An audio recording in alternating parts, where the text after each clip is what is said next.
भाइयों और बहनों, हिंदू धर्म में श्राद्ध पक्ष का, पितृपक्ष का विशेष महत्व है। यह काल हर वर्ष भाद्र पक्ष पूर्णिमा से लेकर अश्विन अमावस्या तक आता है। इस समय हम अपने पितरों को स्मरण करते हैं, उनका तर्पण, पिंडदान और श्राद्ध करके उनकी आत्मा की शांति के लिए प्रार्थना करते हैं।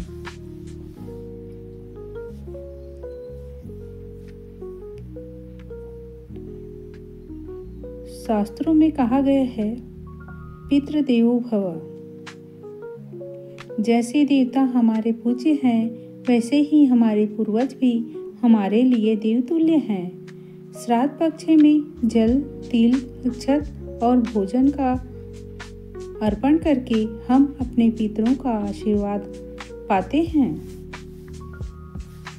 मान्यता है कि श्राद्ध पक्ष में पितर पृथ्वीलोक पर अपने वंशजों से मिलने आते हैं।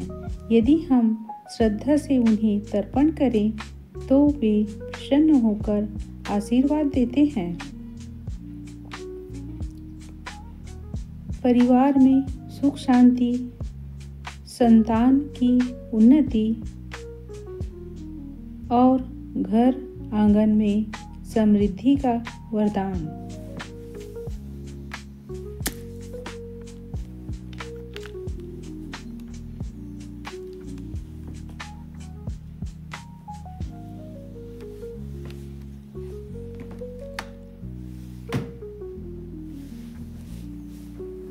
इस श्राद्ध पक्ष में हम सब अपने पितरों को स्मरण करें, श्रद्धा से आहुति दें और उनके आशीर्वाद से जीवन को सफल और मंगलमय बनाएं।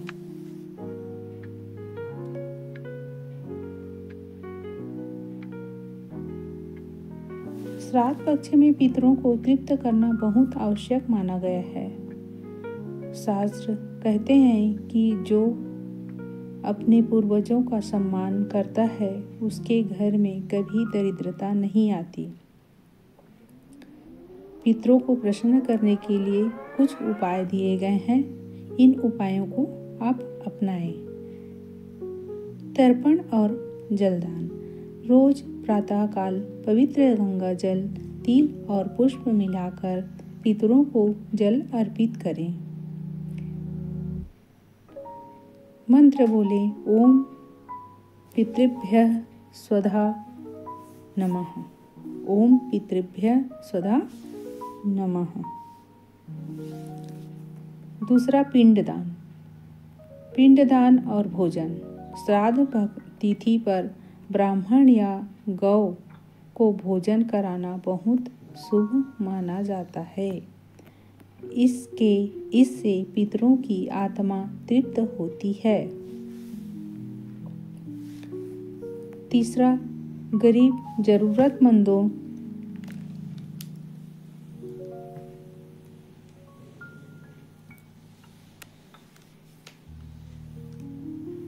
को दान, अनाज, वस्त्र और दक्षिणा दान करने से पितर आशीर्वाद देते हैं।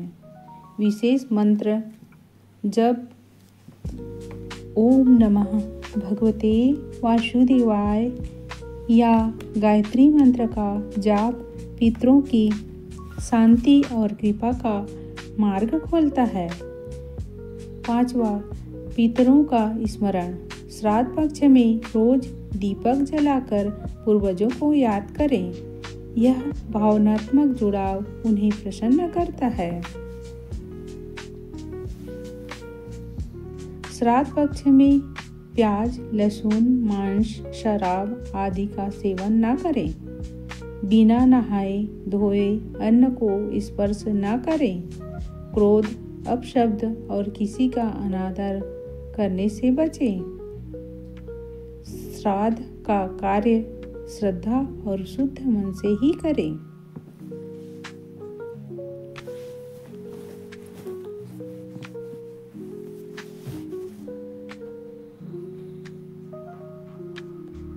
श्राद्ध पक्ष में किया गया दान, तर्पण और स्मरण हमारे पितरों को तृप्त करता है। जब पितर प्रसन्न होते हैं तो वंश में सुख, शांति, आयु और समृद्धि का आशीर्वाद मिलता है। इसलिए इस पितृ पक्ष में श्रद्धा से आशीर्वाद पाने का अवसर से न चूके। ओम शांति शांति शांति।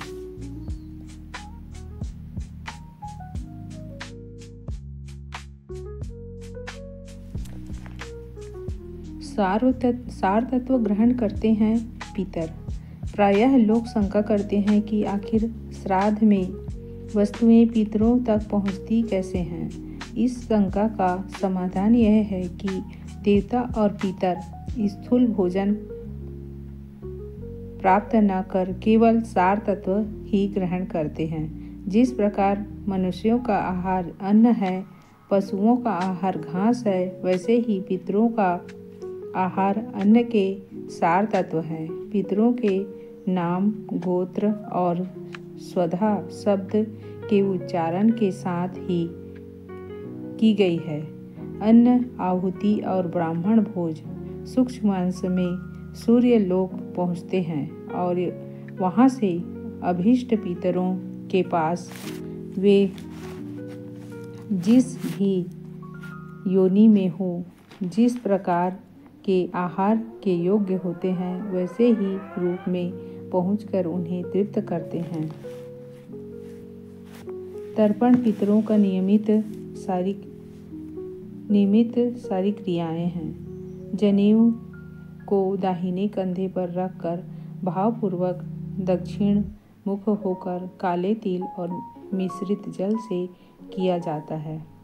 सात्विक श्राद्ध भोजन में चावल, दूध, शक्कर और घी से बने पदार्थ, गंगा जल, शहद और खीर पितरों के लिए परम प्रीतिकारी होते हैं।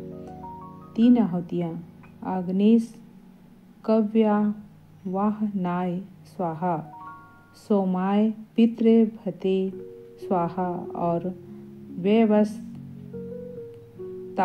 स्वाहा मंत्रों द्वारा ही दी जाती है। उसके बाद ब्राह्मणों को भोजन कराया जाता है। भोजन के बाद ब्राह्मण को दक्षिणा अवश्य देनी चाहिए। गाय, कुत्ता, कौवा, चींटी और देवताओं के लिए भी भोजन का कुछ भाग निकाला जाता है। यदि श्रद्धाकर्ता ब्राह्मण को भोजन, दक्षिणा आदि देने में असमर्थ है तो वह ब्राह्मण को कच्चा चावल, धान्य एवं मुट्ठी भर तिल देकर भी श्राद्ध कर्म कर सकता है। इसमें भी असमर्थ होने पर गाय को चारा खिलाकर तथा पूर्वजों को नमस्कार करके क्षमा याचना कर ले। श्राद्धकर्ता को श्राद्ध के दिन एक समय भोजन, भूमि, शयन एवं ब्रह्मचर्य का पालन करना चाहिए। इस दिन दातून करना, पान खाना, मैथुन, तेल, उपटन लगाना आदि वर्जित माना गया है। श्राद्ध भोजन में लाल और काले रंग के फूल, केवड़ा, बेलपत्र, उड़द, मसूर, अरहर, गाजर, लौकी, बैंगन, शलगम, प्याज, हींग, लहसुन, जीरा, पीली सरसों आदि वस्तुओं का प्रयोग निषेध है। श्राद्ध में के 5 भेदों में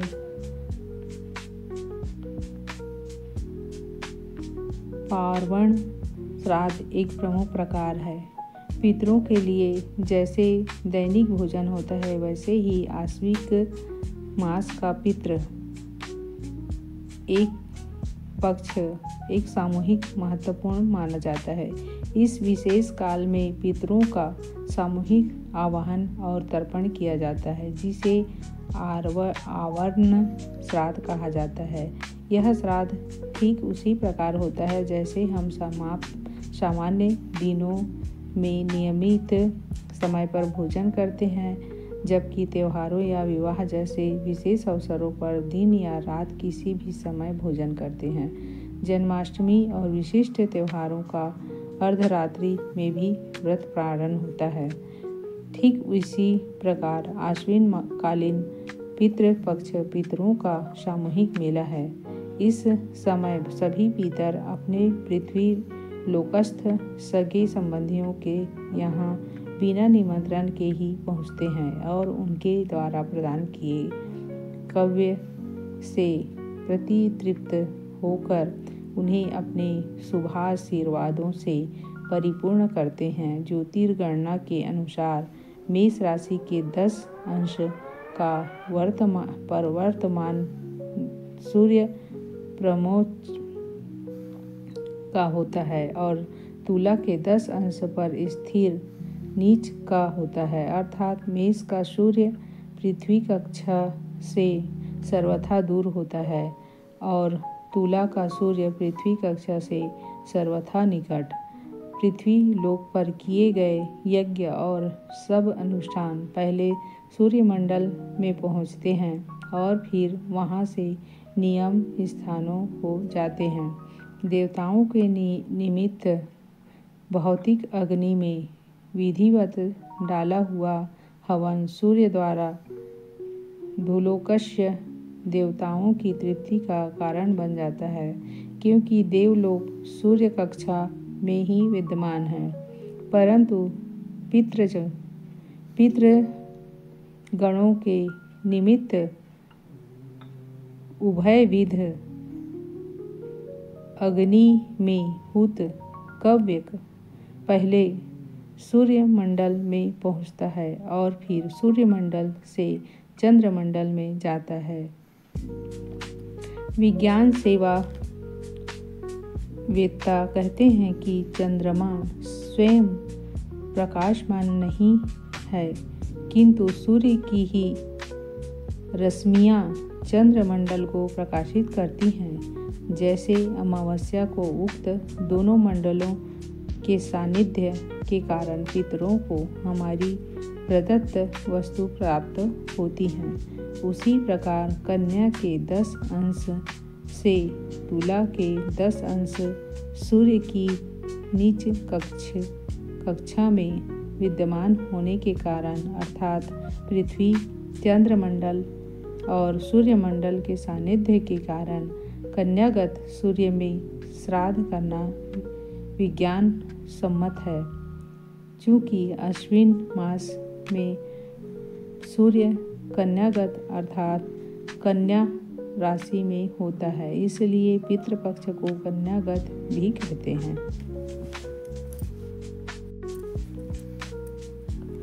श्राद्ध एक ऐसा वैदिक उपक्रम है जो आत्मा, श्रद्धा, विज्ञान और संस्कृति और कर्तव्य का संगम है।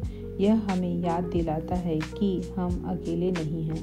हमारे पीछे एक वंश, एक परंपरा, एक संस्कार और एक उत्तरदायित्व है। इस वर्ष 7 सितंबर 2025 रविवार तिथि भाद्रपद शुक्ल पूर्णिमा से शुरू होकर 21 सितंबर 2025 रविवार सर्वपितृ अमावस्या तिथि आश्विन कृष्ण अमावस्या को श्राद्ध पक्ष समाप्त होगा। आज के युग में प्रासंगिक कुछ लोग इसे अंधविश्वास मानते हैं, परंतु वास्तव में यह परंपरा आत्मा तथा विज्ञान और श्रद्धा तथा मनोविज्ञान का अद्भुत संगम है। श्राद्ध का उद्देश्य है कृतज्ञता, वैज्ञानिक मनोविज्ञान पहलू मानव मस्तिष्क में कृतज्ञता का अभ्यास मानसिक संतुलन और भावनात्मक स्थिरता को बढ़ाता है। पितरों को स्मरण करना हमें यह एहसास कराता है कि हमारा अस्तित्व उनके बिना संभव नहीं था। यह परिवार और परंपरा के प्रति सम्मान को बढ़ाता है। नए मृत्यु न स्मरणम यत्र संस्कारो भविष्यति। अर्थात जहाँ पूर्वजों का स्मरण होता है वहाँ न मृत्यु का भय रहता है न विस्मृति की पीड़ा का। सामाजिक संतुलन। श्राद्ध कर्म के दौरान पूरे परिवार का एकत्र होना, मिलकर भोजन बनाना और ब्राह्मणों को भोजन कराना सामाजिक एकता और सामूहिक चेतना का प्रतीक है। इससे परिवार में संस्कारों का संस्करण होता है। श्राद्ध न केवल मृत जनाय अपितु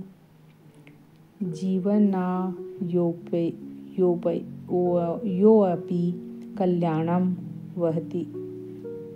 अर्थात श्राद्ध केवल मृत पूर्वजों का नहीं बल्कि जीवित वंशजों का भी कल्याण करता है। मानसिक स्वच्छता।